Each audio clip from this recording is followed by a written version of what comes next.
Hey, whoa, Pokemon Scarlet and Violet released. But I should introduce myself. Greetings, viewers, I am Thinkafurr. Today, dear thinkers and viewers, we gather within a place of free thinking to discuss and explore the rich, dark, and fascinating history of Paldea's region. So grab a cup of Thonk Juice, get comfy and toasty warm, and let's learn a thing or two about Pokemon, Paldea, and the history it holds.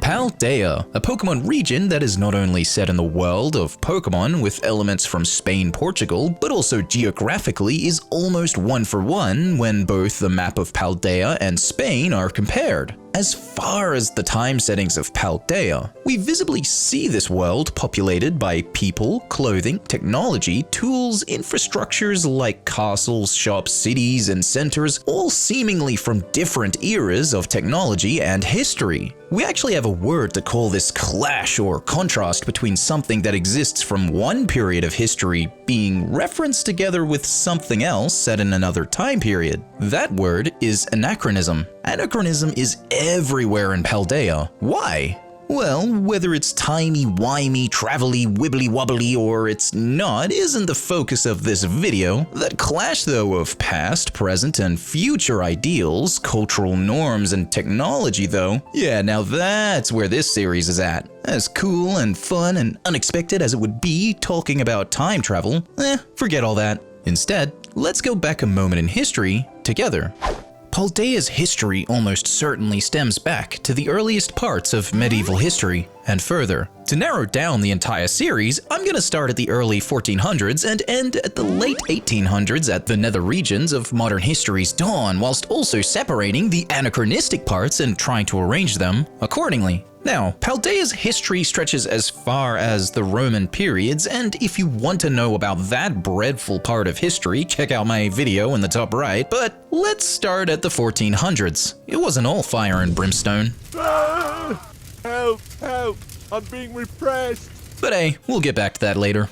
It was in the late 1400s though. Castles were in fact used. Giant formations of stone and mortar and what have you. All with markets, nobles, commoners, and of course, the monarchy. Monarchy being the general word for kings and queens. In Paldea, we see a mixture of castles from the medieval period thrown in with town areas filled with the smog of burning coal and steam engines. The hustle and bustle of a later but highly innovative time period of European society. A gentle but obvious nod to the Industrial Revolution, which occurred instead in the late 1700s to mid-1800s. This industrial period was seen as the crack of light before the dawn of the modern world. Weirdly, we see the modernized areas of Paldea evenly scattered across in pockets with modern architecture and the highly advanced Pokemon centers. But even more strange is the schools of thought that the player character and their friends are seen in, look and feel like the academies in which the great minds, aka painters, philosophers, inventors of the medieval and Renaissance went to study at.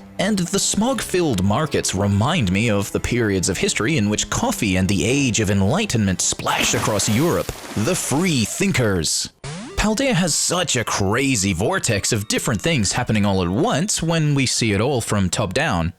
Where does it all begin, I suppose? Well, the past. Paldea's history stems from many things, and its plot certainly yields a clash of styles, ideals, technology, traditions, all in opposition of innovation. But this in the real world is nothing new.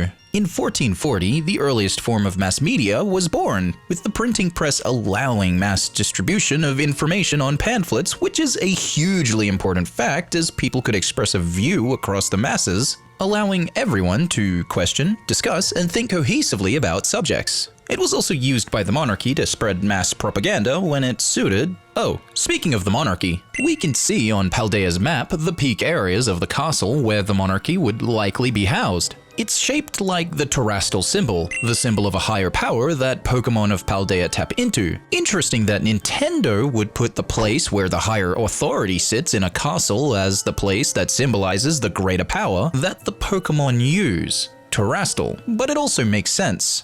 Monarchs typically went to great lengths to hold their power and inspire the lower classes as well as control them with that power. How terrestrial is used in the plot isn't a matter for this video, but historically, in 1478, the monarchs of Spain founded the Spanish Inquisition. King Ferdinand II and Queen Issabella, both Catholic monarchs, sought a way to unify Spain and cement their power further in creating this group. And suffice to say, a lot of dark and terrible things happened. But in short words, this group caused a recession in cultural, scientific, and philosophical growth amongst the masses of Spain and other parts of Europe. And well, many people, regardless of class, creed, religion, and culture, had a shared disliking and fear towards the Inquisition. But more on that later. This group would serve as a catalyst for change and growth across the Middle Ages as people saw the absolute power the monarchs had, as well as the pivotal role the Inquisition played in stamping out anything that would interfere with the powers of the royals. Thus, the people began to question it. During the time of the 1600s, the coffee bean was introduced to Europe, and also around that time further down the track, coffee clubs would emerge, and anyone regardless of social class could purchase a coffee, sit and discuss freely anything, right under the unsuspecting noses of the Inquisition. Ironic, really. Anyway, the free thinkers made up of commoners and nobles alike discussed in secret at length their disgruntlement and the controversies and contradictions experienced daily, and it was a turning point in thought, discussion, and intellectual exploration of words and consciousness. Now, all of this was good, but the higher-ups, aka the monarchs, caught wind of this and really didn't like this. Some even wanting to go as far as outright banning coffee at some points. However, obviously that didn't really pan out. No. Instead, the monarchs of Spain and Europe had a better plan. In the 1700s, it was then that the monarchs created the religious doctrine, the divine right of kings, which basically sounds almost exactly how it reads. I'm your ruler because God said I was. Now, it's about this part in the video I can probably make the point, but there isn't all that much difference between monarchs and dictators, really. Dictators can be voted in, but both forms of leadership share a commonality: absolute power and authority over the masses, regardless of whether it's ethically right or not. Now, this video is long enough as it is, but we'll continue this dark tale of history across Paldea, aka Europe, again in part 2. And yes, Kalos, Galar, and even Unova will enter the fray at some point, but let's leave all that for now. I want all you free thinkers and viewers to speculate and discuss below your thoughts.